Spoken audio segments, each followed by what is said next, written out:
नमस्कार एवरीवन। पैसे की समझ में आपका स्वागत है। पिछले एक हफ्ते से मेरे कुछ फ्रेंड्स को रिपीटेडली इंश्योरेंस कम इन्वेस्टमेंट के प्रोडक्ट्स अप्रोच किए जा रहे हैं। तो मैंने सोचा कि इंश्योरेंस समझने के लिए मैं एक शॉर्ट वीडियो बनाता हूँ। तो बेसिकली इंश्योरेंस क्या है और हमें क्या करना चाहिए।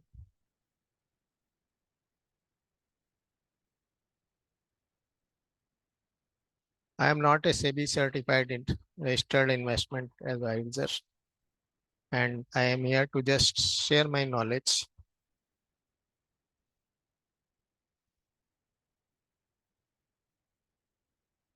So why life insurance is needed? Life insurance की हमें ज़रूरत क्या है?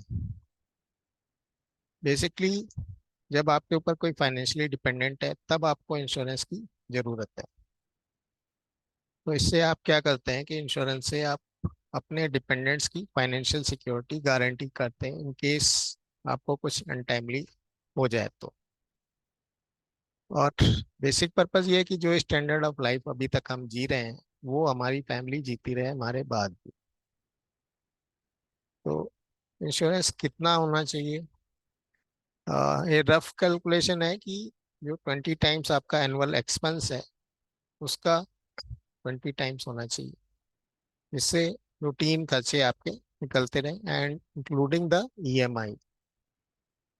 मान लीजिए आपके पास ऑलरेडी 10 टाइम्स इकट्ठा कर रखा है आपने, तो आपको केवल फिर 10 टाइम्स चाहिए। साथ ही अगर आपकी स्पाउस अर्निंग है तो आप ये इंश्योरेंस अमाउंट डिक्रीज कर सकते हैं। और अगर आपके पास कोई फाइनेंशियल डिपेंडेंट नहीं है तो आपको लाइफ इंश्योरेंस की कोई ज़रूरत नहीं है।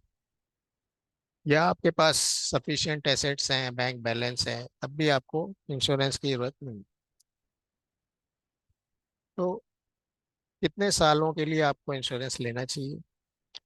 ये रफ कैलकुलेशन है कि अगर आपको लगता है कि 60 साल में आपकी रिस्पॉन्सिबिलिटीज पूरी हो जाएंगी तो आप 5 साल एक्सटेंड कर लीजिए, 65 ईयर्स तक की एज का ले लीजिए, 1-2 साल ऊपर नीचे हो सकता है। या आपको लगता है 65 में आपकी रिस्पॉन्सिबिलिटी पूरी हो जाएगी तो आप 70 साल तक ले लें। कुछ इंश्योरेंस प्रोडक्ट 99 ईयर्स तक की एज का भी इंश्योरेंस दे रहे हैं। मेरी समझ से it is waste of money. तो लाइफ इंश्योरेंस के टाइप्स क्या होते हैं? सबसे अच्छा जो इंश्योरेंस प्लान होता है that is pure term insurance plan without return of premium. जैसे कार का इंश्योरेंस होता है, आप इंश्योरेंस कराते हैं, साल में कार को कोई डैमेज नहीं होता तो आपको कोई पैसे वापस नहीं मिलते, नेक्स्ट ईयर आपको फिर कराना पड़ता है।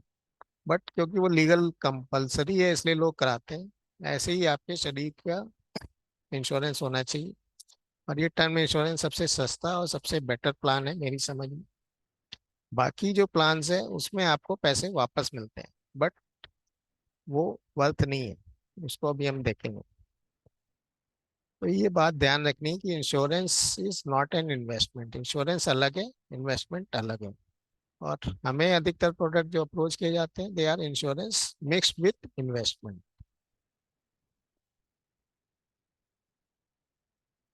तो ये याद रखें कि जो लाइफ इंश्योरेंस आप करा रहे हैं वो फाइनेंशियल सिक्योरिटी ऑफ डिपेंडेंट्स के लिए, वो एक इन्वेस्टमेंट नहीं है। और जो रिटर्न होता है इन इंश्योरेंस प्रोडक्ट्स में वो यूजली लो होता है, 4 से 6%। यूनिट लिंक इंश्योरेंस प्लान जो होता है वो आपका पैसा शेयर मार्केट में लगाता है। सो आप उसका रिस्क ले रहे हैं शेयर मार्केट में पैसा लगाने का। और कुछ स्कीम्स मैंने देखी जिसमें गारंटीड फिक्स रिटर्न लिखा है, और वो भी 13% तक। तो बेसिकली वो जगलिंग ऑफ नंबर्स है। कोई भी कंपनी या कोई भी आपको अगर ये गारंटी करता है कि वो पीपीएफ से ज्यादा रिटर्न देगा तो उसमें कहीं ना कहीं कुछ कैच है। क्योंकि गवर्नमेंट खुद क्वार्टरली उसको रिव्यू करती है, और गवर्नमेंट कभी भी प्रॉमिस नहीं करती कि हम आपको इतने 13% रिटर्न 13 साल बाद देंगे। तो जब गवर्नमेंट खुद श्योर नहीं है तो प्राइवेट ऑर्गेनाइजेशन जो बहुत छोटा कंपोनेंट है पूरी बड़ी कंपनी का, वो कैसे गारंटी कर सकती है? तो इसमें आप थोड़ा सा सावधान रहें। और इंश्योरेंस कंपनी और insurance agents are very smart. उनको जो भी टारगेट्स मिले they know how to complete it. और हमें ये डिसाइड करना है कि वो प्रोडक्ट्स हमारे लिए यूजफुल है कि नहीं। एनीबडी, हमारे घर पे लोग आते हैं, कोई किताब सेल कर रहा है, कोई कुछ सेल कर रहा है, हम डिसाइड करते हैं ना कि हमें वो चाहिए कि नहीं चाहिए। तो ऐसे ही है इंश्योरेंस में भी, आपको डिसाइड करना है कि आपको चाहिए कि नहीं चाहिए। इंश्योरेंस एजेंट का काम है आपको इंफॉर्मेशन प्रोवाइड करना। इंश्योरेंस एजेंट को कमीशन कितना मिलता है? तो अधिकतर हम लोग जो है, हम लोग को जो भी प्रोडक्ट मिलते हैं they are more than 12 years. तो फर्स्ट ईयर प्रीमियम का 35% हमको मिलता है, एंड रिन्यूअल प्रीमियम का मैक्सिमम 7.5%। और ये गवर्नमेंट का डाटा है, ये गवर्नमेंट की वेबसाइट से लिया हुआ है। अब आते हैं कि इन्वेस्टमेंट। इन्वेस्टमेंट का simplest form is mutual fund investment, apart from bank FD. Bank FD की लिमिटेशन हमें पता है कि उसमें टैक्स एफिशिएंट नहीं है और रेट ऑफ रिटर्न लो है। म्यूचुअल फंड इन्वेस्टमेंट में अगर मैं अब बात करूं कि केवल निफ्टी 50 इंडेक्स फंड, ये डिफरेंट टाइप्स के हैं, इसमें कोई रिकमेंडेशन नहीं है, मैं जस्ट एग्जांपल के लिए आपको मनी कंट्रोल की साइट से लाया हूँ।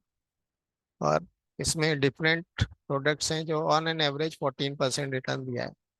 14% थोड़ा ज़्यादा है, ऑन एन एवरेज 12% रिटर्न आता है लंबे पीरियड में। तो अगर आप देखें तो आपके जो इंश्योरेंस प्रोडक्ट्स हैं उससे ऑलमोस्ट डबल रिटर्न है ये। और इसमें आपको कुछ नहीं करना है, ये आप अपने आप से ले सकते हैं। और आप टेक्नो सेवी नहीं है तो आप अपने बच्चों की मदद लेंगे, वो बड़े आराम से आपके लिए करके दे देंगे। तो सबसे इजी समझने में है कि इंडेक्स म्यूचुअल फंड जो इंडिया की टॉप 50 कंपनी है निफ्टी में, उसमें आपका पैसा लगता है। और इंश्योरेंस प्रोडक्ट के कंपैरिजन में ये जो है आपको ज़्यादा बेटर रिटर्न देंगे। ये एक रियल एग्जांपल है मेरे कोलीग का। उनको 24 साल के लिए एक पॉलिसी लेनी थी, उन्होंने ली हुई है। और उसका प्रीमियम पड़ रहा है 1.6 लाख रुपीज। और 24 साल के लिए पॉलिसी है उनका। सम इंश्योर्ड है 40 लाख रुपीज। बट बाद में कुछ पैसे इकट्ठा होके रिटर्न होके 25 साल के आखिर में उनको 85 लाख रुपीज मिलेंगे। तो 1.6 लाख डिपॉजिट करके से 85 lakh, it looks good. But आप जब इसका रेट ऑफ रिटर्न, जिसको इंटरनल रेट ऑफ रिटर्न बोलते हैं, कैलकुलेट करेंगे तो 6% आएगा। मैं क्या करता, अगर मैं उसकी जगह होता तो मैं एक टर्म इंश्योरेंस लेता जिसका प्रीमियम ये आता। और ये सारा प्रीमियम जो है जीरो हो जाता, इसमें से मुझे कुछ भी पैसा वापस नहीं आता। बट इसमें से जो पैसा बचा, ये खर्च टर्म इंश्योरेंस लेने के बाद, उस पैसे को मैं मंथली एसआईपी करता, सिंपली इंडेक्स फंड में, जिसका एवरेज रिटर्न जो है लॉन्ग टर्म में 12% है। और आफ्टर टैक्स मुझे 2.12 करोड़ रुपीज मिलता। तो ये एक सिंपल कैलकुलेशन है, और भी मुझे लोग भेजते रहते हैं, but it is tedious to calculate because I am not a accountant. लेकिन मैंने जितनी बार भी कैलकुलेट करा अभी तक, 12-15 बार, हर बार मुझे ये आया है कि ये रिटर्न जो है 4 से 6% से ज़्यादा नहीं आता। And it is not worth going through all that details. तो आपको क्या करना है ये आप डिसाइड करें अपने फाइनेंशियल एडवाइजर के साथ। मैं होता तो मैं एक टर्म इंश्योरेंस लेता, और वो भी ऑनलाइन लेता और बड़ी कंपनी से। यहाँ ये सवाल आता है, लोग कहते हैं कि एजेंट होगा तो अगर मुझे कुछ होगा तो एजेंट हेल्प कर देगा। ये कैसे पता कि एजेंट पहले ऊपर जाएगा कि आप पहले ऊपर जाएंगे? तो मैं पहले ऊपर जा सकता हूँ, मेरा एजेंट पहले ऊपर जा सकता है। वो पहले ऊपर गया तो मेरी हेल्प कौन करेगा? हम कोई गाड़ी खरीदते हैं, मारुति की गाड़ी खरीदते हैं, तो उसका सर्विस सेंटर हमें सर्विस देता है। पर्टिकुलर सेल्समैन है कि नहीं है उससे कोई फर्क नहीं पड़ता। तो ऐसे ही जब आप टर्म इंश्योरेंस लेते हैं तो कंपनी की रिस्पॉन्सिबिलिटी है आपको क्लेम प्रोवाइड करना। और अगर आपने सब कुछ सही से डिस्क्लोज करा है तो usually they are helpful in giving death claims. हमारे पड़ोस में एक LIC ऑफिसर हैं जो रिटायर्ड हैं, उन्होंने बोला कि डेथ क्लेम में हम पूरी कोशिश करते हैं, मदद करते हैं कि 15 डेज में हम उनको पैसा दे दें। और जो पैसा टर्म इंश्योरेंस लेने के बाद बचा, उसको मैं इंडेक्स म्यूचुअल फंड में, अगर आप ये स्टेप नहीं लेते हैं, आप अनडिसिप्लिन्ड हैं, तो फिर इसका कोई फायदा नहीं होगा। और ये पैसा मैं इंडेक्स म्यूचुअल फंड या किसी और अच्छे म्यूचुअल फंड में लगाता, और उतने ही पीरियड के लगाता जितने पीरियड के लिए इंश्योरेंस वालों ने बोला है कि इंश्योरेंस लेना चाहिए। मान लीजिए उन्होंने बोला 15 साल के लिए, तो आप कम से कम 15 साल के लिए लगाइए, और आप देखिएगा कि आपका रिटर्न ज्यादा होगा। सो ये किताब लिखी है मैंने, जो बेसिक समझने के लिए मेन अच्छी किताब है, और छोटी सी किताब है, ओनली 68 पेजेस। तो ये अवेलेबल है अमेजन पे और भी ऑनलाइन वेबसाइट्स पे। और ये मेरी क्वालिफिकेशन है।